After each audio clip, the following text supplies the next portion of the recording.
Naniniwala si Senator Rodante Marcoleta na ginigipit siya para hindi umano mapanagot si Leyte 1st District Representative at dating House Speaker Martin Romualdez sa mga akusasyong kinasasangkutan nito kaugnay ng flood control scandal.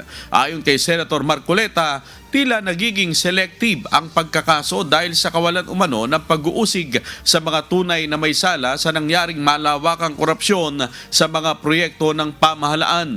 Binatikos din niya ang anyay umiiral na pattern kung saan tinatarget umano ang mga tinawag niyang nagnanais maglabas ng katotohanan sa halip ang mga tunay na sangkot sa anomalya.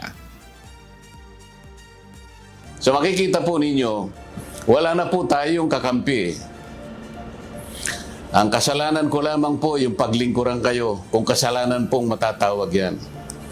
Na humarap sa kanila ng buong tapang.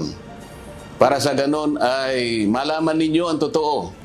Malaman ninyo kung sino ang nagkasala sapagkat gusto nating papanagutin lahat ng mga taong ito. Ngunit kapag ako'y kanilang inaresto, hindi na po matutuloy yan.